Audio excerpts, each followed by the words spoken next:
Hey guys, this is the Motorcycle TransAm Podcast.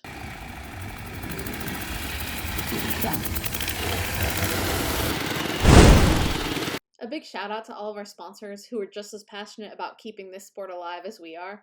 Legends Motorcycles, Sinless Cycles, Veritas Vintage, Competition Distributing, and the Antique Motorcycle Club of America. Thanks everybody.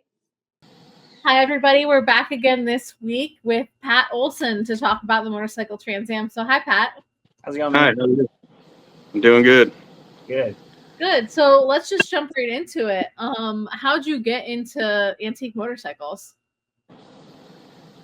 Well, a lot of influence with my uncles riding old choppers and stuff back in the 60s and 70s and seeing that. Then growing up riding motorcycles. Then I actually bought an old 45 and put it together and kicked it a couple times. It started and I was hooked right then. I'm like, oh, this stuff can come back to life, you know? And then I have a really good buddy in this too, Rodney Sterling, and he's been a lot of influence when it comes to this and got me into the chase. And that really kicked off a lot of antique experience there. Yeah. Yeah, I remember riding with you guys in the chase and was it 22, right? Yeah, 66. Yeah, that was fun. That was a great trip. Yeah. The wrong pick for motorcycle, I think. I don't know, because it made me work for it for sure. Yeah, you did a lot of things. I remember everybody was wrenching quite a bit. I got lucky on that one. You didn't have to wrench too much, but nice. Yeah. What'd you ride on that one? That was a 34 VD. Hmm. Yeah. And it made it. So it was cool. That's all it counts. Yep. I went to the beach. So yeah. Yeah, that was the end goal, right? Getting all the way across. I remember going through like downtown LA with you guys. It was like, I think it was you, Rodney, Bill Page, and myself. We were kind of like just zipping through, blowing through red lights and stuff when we got down. That was kind of crazy. It was because by then I had really no brakes. So in California with no brakes, that was awesome. Yeah. That's gnarly because it was like there were some nasty hills and stuff we went down there too. Dude, Mulholland Drive and all that. That one, I was like running stoplights and lucky I didn't get hit on that one. Yeah. I remember just telling myself I'm glad I had brakes because I had decent brakes on that one, but right, it was pretty rowdy. Yeah, I was just telling somebody about the Blue Swallow Motel yesterday, actually, because Sean and I have stayed in it since you guys stayed in it, and how awesome it was. Did you get to stay in it when you went on that? That was in that Tucumcari? Yeah. Was that? Yeah. No, we stayed at the one a couple hotels down, which was really cool too. Like had an old timey radio in there playing old commercials and stuff, you know. The Roadrunner probably, because we stayed in that one too on a different trip. Yeah, it was cool, man. Yeah, I take every time we go out west now. I take these guys through Tucumcari. That's like one of my favorite towns. Mm-hmm. Yeah. I haven't been back, and I'd like to take a trip back there actually. So it'd be cool. Yeah, that was a good time for sure. We've seen some good roads, man. Some good routes through America for sure. Yeah. How many of these rides have you done? This will be my fourth one.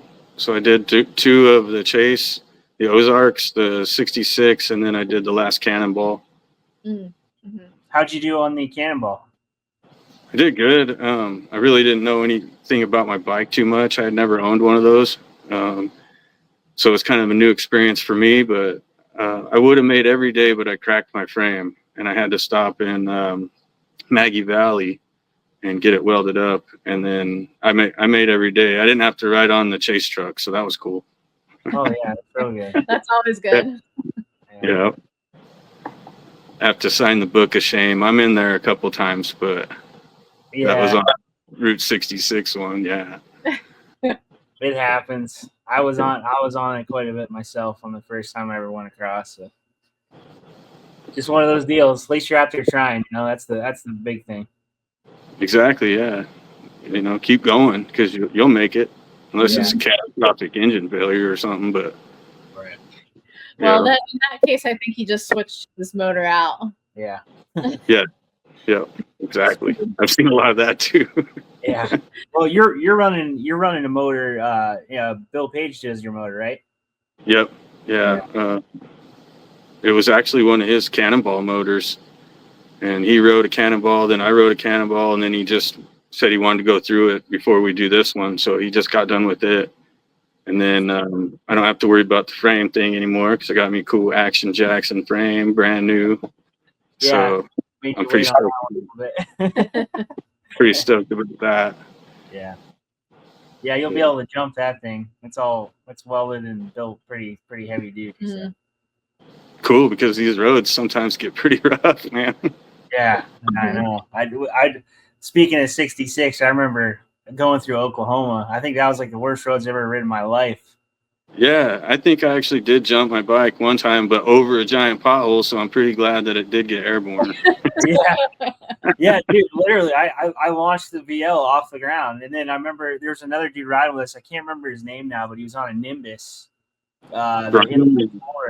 What's that? Brian. I think his name's Brian. Oh, okay. Yeah, I remember him. He went to the ditch. Yeah, and then got up and rode the rest of the day. That dude's he's a beast, dude. I think he took that Nimbus down like 3 times all the way across, and he kept just getting up and riding it. So. Wow. Yep. He's cool, man, for sure. Yeah. Well, that's the great thing about these events is most of the people in them are pretty cool guys. It's all like-minded folks, you know. Mm-hmm. Yeah, and it's hardcore. They don't give up. They just keep going. Let's finish this, and it's really cool to see that. Yeah. Still going. Yeah, you guys make some pretty crazy fixes on the road, I think, to keep going too, from what I've heard. Some what? Some pretty crazy fixes to keep your motors going. Yeah, I got lucky on the Cannonball. I pretty much rode throughout the day. I didn't really have anything crazy this time, so that was awesome. Yeah. But it's nice when you don't have to MacGyver stuff too much, you know? Yeah, exactly. I'm ready for it, though. I've got everything packed with me for sure. Yeah.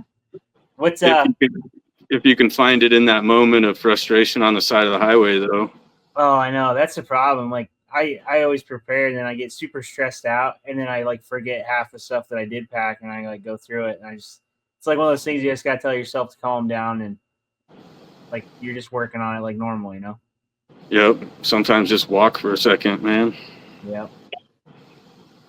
Where are you at on the bike now? I know you just got your frame wet last week, so you're probably still mocking stuff up, I'm assuming. Yeah, I'm in the mock-up stage, then paint, then a little bit of a change this time on this bike, but not much. I'm going to do a dual disc brake system instead of just one disc brake. But not much of a change from the bike before, so it'll be a pretty easy build. It'll go right back together. Good. Or it should. That's my fingers. It should. Yeah, right. It's one of those things. If it's not broke, don't fix it. You know, don't do too many different things. Right? If you made it that far, so. Yeah, and it was an easy bike to ride. It was comfortable, and I don't see any reason to change too much. Yeah. So what drew you into what drew you into doing the Trans Am? Was it Bill and Rodney, or did you want to come on your own? I would, either or. It's great to ride with your buddies, but this it's cool. It gets in your blood kind of, and I don't know, it's a fun challenge, and it's hard, but it's a great time, and you meet a lot of people, and so I'm down for it. Anytime somebody throws one of these on, I'll go. Yeah, it's a blast, man. I mean, I'm really excited for this year because it's like there's a lot of I know we talk about it all the time. There's a lot of people that kind of stopped doing it over the years. They're all kind of coming out of the woodwork and doing it again. So it's like the original core group that started doing this in the beginning, So it's pretty. We're excited to have everybody back. Mm-hmm. Well, and it's cool you guys are doing it because this is something you could do it, but nobody really takes the time to go do this and figure out the route and every stop that we need to take and everything, to have that done is awesome. It makes it a lot better for sure.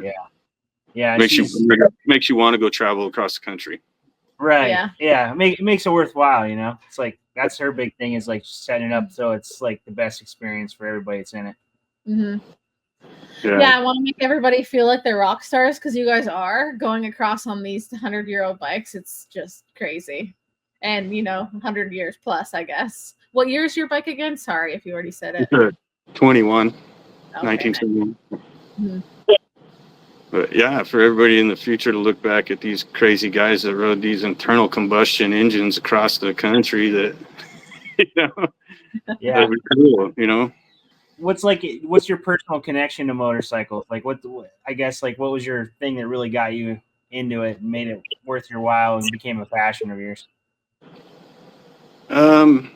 Really, it started off just a little dirt bike when I was a kid, but then like a mode of transportation. So at 15, I could get my license, and then I had some wheels, So It was a good way for me to get around town, and it just stuck. I've always had a motorcycle, so. Mm-hmm. Yeah, same exact thing for me. 15, I had my license to ride instead of a car. 16. Huh?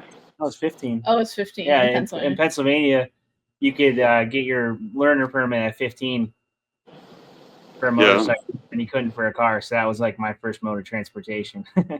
Yeah, me too. It was way better than my skateboard. I'll tell you that. Yeah, for sure. But yeah, I just stuck, and I like the creativity of it and building choppers or old bikes or whatever. They're just fun. Yeah. Are you part of this crew building the JD choppers? I know there's no rush now, but I know there's some people building some JD choppers. Sean's one of them. Bill. Cole. Yeah. Cole. No, I'm not in on that one. I've got a couple other projects that I got to finish up, and so I don't want to take on any more. I'm already like three deep right now, so. Yeah, smart man. Yeah, don't overfill the plate. That's my biggest mistake. I always say yes to everything and bury myself. It's hard not to, man. It's really hard. Do you ride modern bikes too, or just antiques? Mostly just antiques anymore, but I have a 94 Softail that I've been riding around a little bit, just little convenience, Mm-hmm. But my panhead is what I'll ride most of the time. Nice. Cool. Yeah. So out of all those rides or any other rides you've done in your life, which one was your favorite? Out of the cannonballs, the chases, or just before that, just riding? I don't know, because those two were so different, with the chase, you pack all your own gear. With the cannonball, you get support. And so they were both equally challenging and fun, I think with the cannonball, I was able to meet more people, like talk to more people, because I wasn't trying to just get my bike ready for in the morning or dealing with an issue, I had a lot of tools and supplies with me. So, and my wife really helped me out too. So having a pit boss or pit crew or whatever, it was awesome. Yeah, that makes it nice. Sure. They're equally as fun. Yeah. Mm-hmm. But these kind of rides are by far the best ones I've ever done. Yeah, going across on old stuff is second to none. It's addicting too. It's like one of those things you want to keep doing again and again. Try to get better and try to make more miles if you didn't make them all, that kind of thing. Yeah, or make them more comfortable, or just yourself being more comfortable, Like, the more I do, the more fun I have doing it, because, like, you know what to expect, or, even loading a map in the morning was stressful. Oh, I know. I'll never forget my first time I ever did it. It was in 21, and that was the biggest thing I was stressed about. Like, I should have been a lot of other things, and it wasn't. It was the map, It was like I was freaking out because I've never done a scroll map or anything like that before, and every day it was like the biggest worry I had. But not the bike brakes, even though I did it all the time. Yeah, I can do that pretty easy, but that map, that's tricky. Yeah. And we are having paper maps again this year. I know I've gotten that question a few times. We're having paper maps again, so yeah. Yeah. Okay.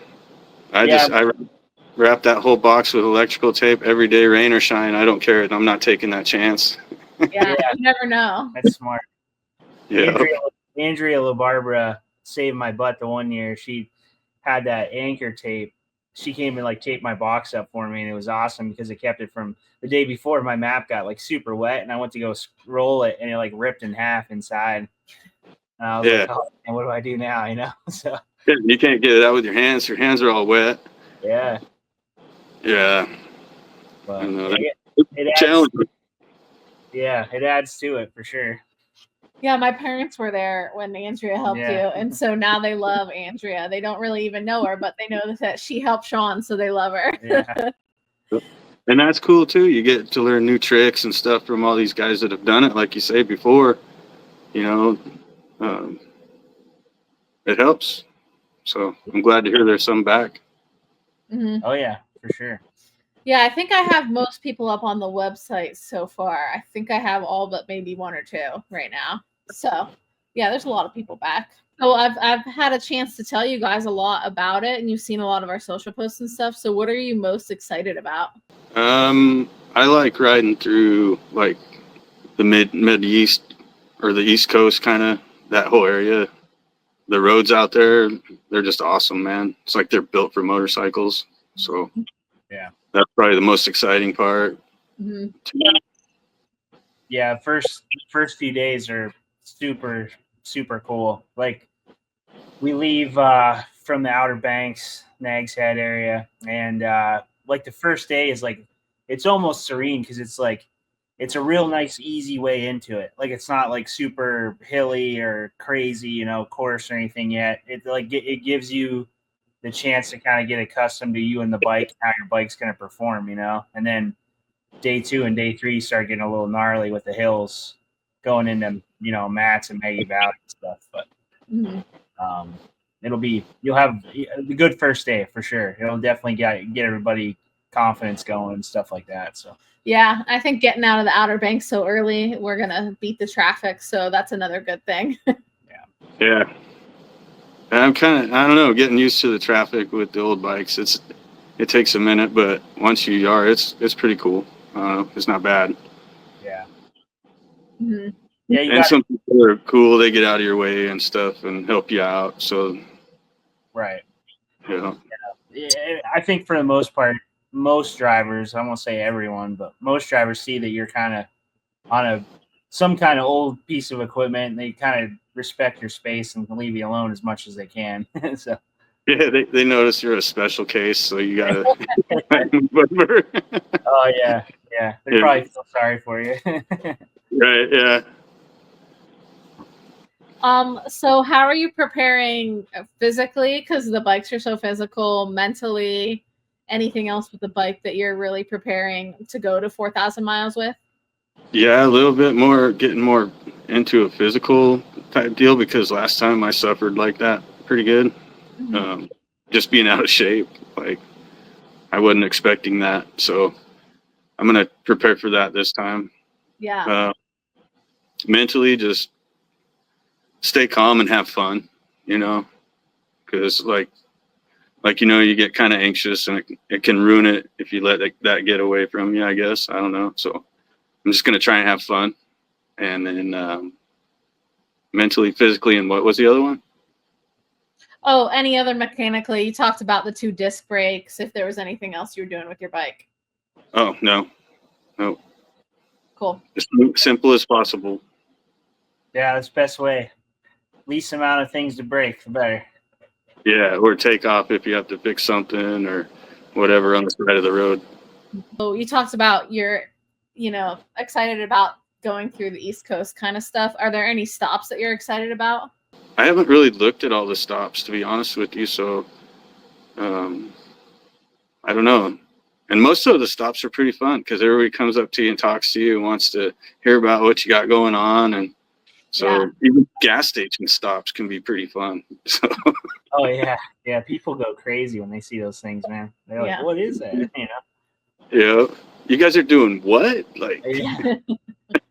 Oh yeah, that's like almost the most fun is like seeing people's faces when you're pulling into these towns and stuff. Like, oh my god. Like, Yeah. nuts. But that's our shop cat. One of them. That was Ringo. That was just in the screen. They like to constantly. If you see us like going like this, it's because we're trying to keep the cats out because they need to be here. They think. Yeah. Yeah. No, that's all good. I got shop dogs. They run around all the time. So. Oh yeah. What kind of dogs do you have? They're miniature schnauzers. Oh, nice. Yeah. So they're pretty cool dogs. Yeah, that is cool. You got any fun stories or anything like from the routes you were riding? Like anything crazy ever happened that you thought was a good time or anything like that? So many, and then like you get done and you forget a lot of it. I do. Yeah. I should write it down or document it a little bit better as I go along because I do forget some of it. Nothing too crazy, really. I've been to one crazy place in Albuquerque one time to get a piece machined so I could get back on the road the next day. That was a little sketchy. Yeah. Yeah, it worked out in my favor, but at the time it was a little bit sketchy. Yeah. What part was it? For the brake lever, we were going through the desert and I went up this big hill and I come down. It was a long drawn out hill, but a big turn at the end, and I went to kind of slow down and my brake lever was just hanging there. The pin had fallen out and I didn't have anything to replace it with. And so the guy with Law Tigers gave me a ride into Albuquerque and took me to this old guy's motorcycle shop. And he built me one on the lathe right then and there. Oh my gosh. That's pretty cool. Yeah. Yeah. He gave me a ride back to the hotel, got it back together, and was on the road again the next day. So, amazing people that you meet. Everybody I've got people help me on the side of the road. Like, you bring it in my garage, and try and give you air conditioning. So it's pretty cool. Yeah, it brings the best out in people. Mm-hmm. It almost seems like even people that aren't part of the event, like they just want to help and say that they could do something for somebody trying to do something, a challenge like that on a bike like that. Yeah. That's cool. I've had them just stop and give me water before, and that was kind of cool, like, wow, right on. See you later. Yeah, exactly. That's one time it wasn't like for an event, but we were just down riding in Tennessee. It was actually myself, Tom, and George, and Dave Courier, Bill Page. All of us were going, just had little panheads and stuff out and riding. I think Bill was on his VL, the one he rode in the chase, and he ran out of gas.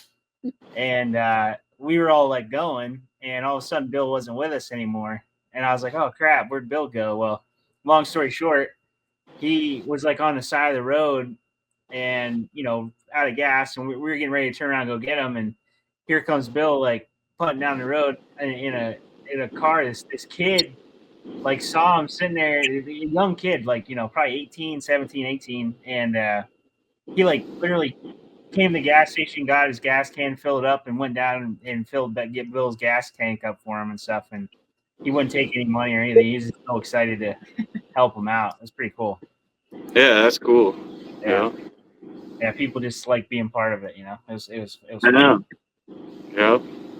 Yeah, and you guys were in the middle of nowhere when that happened. Yeah, Tennessee, Hohenwald area. Yeah, we're down there racing at Sons of Speed, and we're just riding around. Do you have any weird habits that you do, like before the race, during the race, after the race? Any smelly socks that you don't wash or anything? This last one was the first longest ride, so I started all my bad habits, I guess, on this one. Yeah, you have good luck pants. I didn't wear them, change them out, My wife was really working on that one. But I did the same thing. I thought I was going to get leg cramps. It's a funny story. I thought I was going to get leg cramps, and Bill Page told me that you got to eat a spoonful of mustard and it'll go away. Mm-hmm. So I thought I was getting leg cramps, and I pulled over at the convenience store and I got mustard packets and I put them in my shirt pocket. And anytime I backed it up, I would take one and shoot it, mustard packet, keep going, But mentally, I don't know. I didn't get a leg cramp, so mentally or physically, it did help me. So it worked. That was a weird one, but yeah. It would. Yeah, it's so funny you say that because we were at Sons of Speed racing and it was real hot out, and Bill like got a thing of mustard out of the cooler and ate it. And I was like, "What are you doing?" And he's like, "Oh, it's so I don't cramp up." And I'm like, "What?" I was like, "What are you talking about?" So I remember he taught me that too. So it's definitely a thing. It must work because I didn't get any. I made it, so yeah. That's pretty funny, man. He's one of the best out of all the guys for sure. Mhm. He's got a ton of experience and a ton of success on him for sure. Yeah, he's helped me out a lot, man. I owe him a lot on that. Yeah. Great. So what are you hoping to take away from this ride, this experience, all the camaraderie and everything? Just the memories, like the experience of doing something like this. I mean, it'd be cool to get like a perfect score or something. Mm-hmm. That's pretty admirable for people to do. Finishing the run, that sense of accomplishment, that is a real cool feeling for me. So I enjoy that. This one's all 4,000 miles. It's one of the longest ones. So if you make it across the low miles on this, you're doing pretty good. You're doing stuff that people on brand new bikes don't even do. So yeah, man, pretty cool. This could be a good route, man. You guys chose a good one. Mm-hmm. Yeah.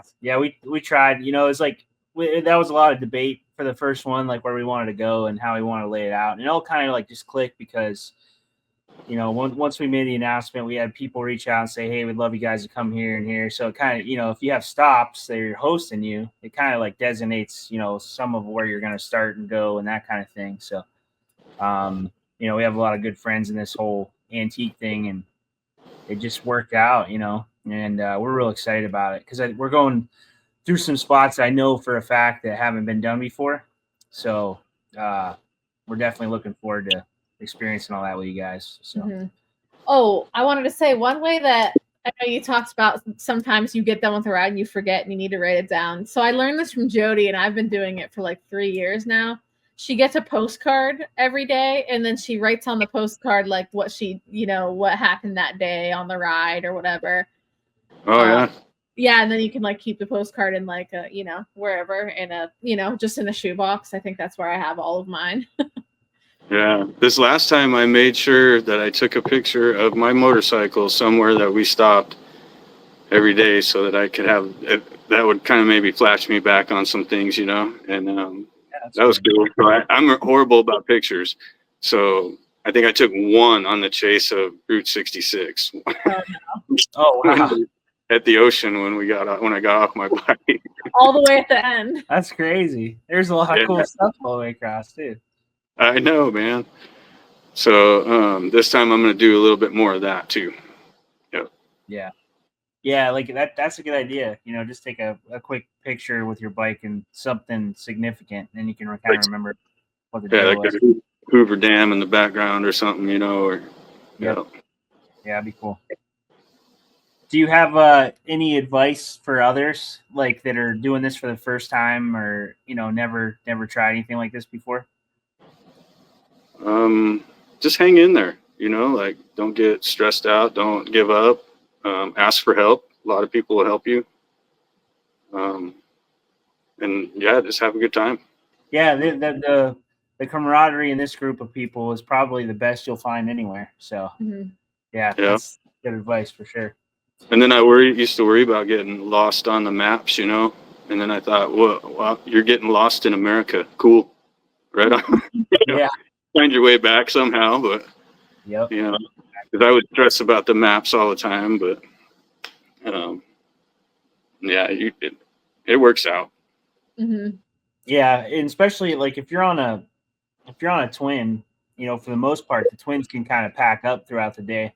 You'll always kind of see each other or have like a little group of them riding at all times, Mm-hmm. And even if you're not part of that group per se, like it's not your buddies, you can still kind of tag along without interfering or hurting anybody or anything like that. So yeah, everybody's more than, hey, follow along, no problem. So yeah. If you don't see anybody, you're lost. Oh yeah. When you're out there like Courier and Norm Nelson and them guys on their singles, they're kind of lonely all day. I know that. First one's out of the gate and usually get passed by the first hour by the entire pack, and the rest of the day you're kind of just out there by yourself putting along. Yeah. Why is preserving and riding antique motorcycles important to you? Mainly just to pass it on, because it seems like it's disappearing a little bit with the youth. Even driver's license, them wanting to get a driver's license, it doesn't seem that important anymore. Yeah. So just to get them out there and show them off and let people see them and know they're still there, Yeah, being caretakers, right? Mm-hmm. Passing on. Exactly. How old's your son? He's 30 now. Okay, I was gonna say he's close to me. I've talked to him a few times. I wasn't sure exactly how old he was, but he seems like he's getting bit by the bug. Yeah. Yeah, he was bit at 4 by the motorcycle bug. That's good. Painted his first bike when he was 5, maybe 4 or 5, which was my bike in the garage one night with spray paint. Oh no! Did you know about it? No, we were finishing a build for the motorcycle show the next day, and I got it all back together, and it was like, I don't know, probably 2 a.m, and I went to bed, and he woke me up at 6, and he said, I finished it. And I was like, what do you mean you finished it? And I went out there, and he had painted the whole bike black with spray paint. And I just was like, great job, buddy. Took it to the motorcycle show. Oh, man, that's crazy. So he's got some cool stories growing up with motorcycles and stuff. And he built some really cool bikes, too. Well, he's building for Born Free Texas, right? Yeah. Yeah. That's awesome. Yeah, that's really cool. I was talking to him about that a little bit, and that's a really good show to get into for sure. So I'm excited to see what he comes up with. Yeah, I'm pretty excited for him. It's good to see. It's cool. Yeah, exactly. Yeah, the more that you can keep the old stuff going, the better. Mm-hmm. That's been my number one goal as much as I can is like make this stuff available to guys and let them know it's not unobtainium. So. Yeah, exactly. Because I used to think it was, and it's really not. No. So.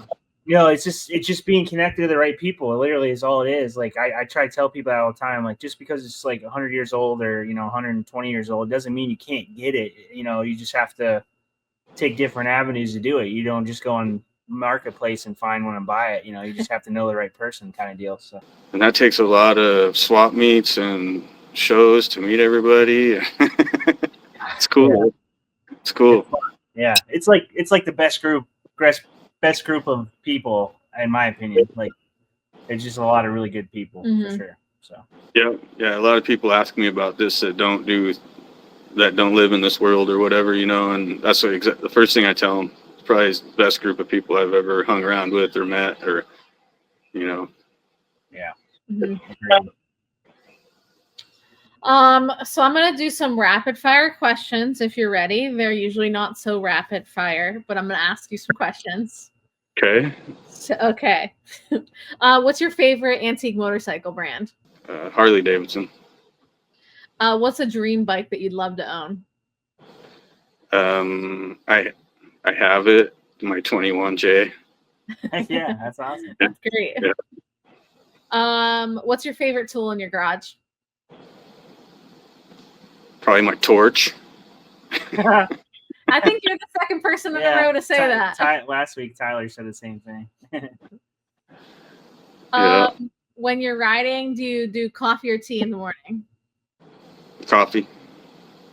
And if you could ride anywhere in the world right now, where would you ride? Probably Italy. I'd like to go ride over there. That's cool. Yeah. Yeah, we have a couple of Italians coming on the race, so yeah, they'll be able to tell you where to ride once you make it over there. We met some on the Cannonball, and a really good group of guys, man. We had a good time with them. So I think it's the same guys. It's the same ones, yeah. Luca, is it? Luca and Samuel. Yeah. Oh, nice. Yeah. Yeah. Luca didn't have a bike old enough. His bike was a 26. We're really strict this time on the 100-year rule. All the instruments have to have a century-old bike. And I had a set of 25 cases, and he's actually getting the cases from us and taking his motor completely apart and putting it all into 25 cases to put it in his bike so he could compete, which is really cool. That's the kind of people you want to have along with you for sure. So yeah, those guys worked hard last year, or that last time. It was cool to meet those guys. Yeah. Sam, he's an awesome bike builder, man. Yeah.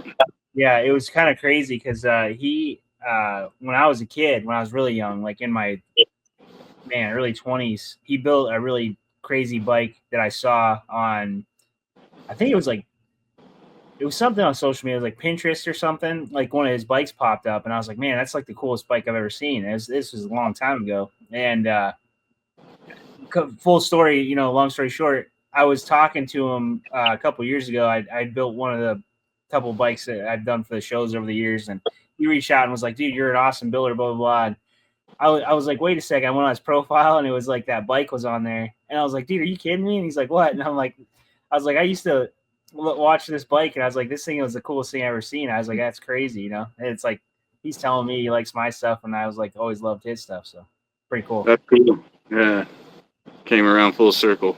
Yeah. It's small world, But everybody knows somebody somehow, So yeah, well, those guys were fun to ride with, and we just got matched up with dinner with them one night, and that's how we kind of met them, and it was cool. Very good. Cool. Well, they're back, so you guys will get to see them again. They make good spaghetti at night. Really? That's awesome. She loves spaghetti. Yeah. Yeah, she'll be. I know where she's gonna be every night. Yeah. Yeah, it's the good stuff. Yeah, it doesn't get much better than straight from Italy, right? Yeah. To finish it up, do you have a message for the other riders and the crew? Not really, just have fun. See you out there. Yep, I can, man. Yeah. All right, awesome. Well, I really appreciate you taking the time and joining up with us, really. And I'm glad you got your frame, and can't wait to see that thing all together. Yeah, it'll be cool, dude. We'll have a good time. Yeah, for sure. Thank you guys for letting me do this. Oh, no problem. Thank you man. so much. Thanks for doing it. Yeah. All right. Bye. Bye. See ya.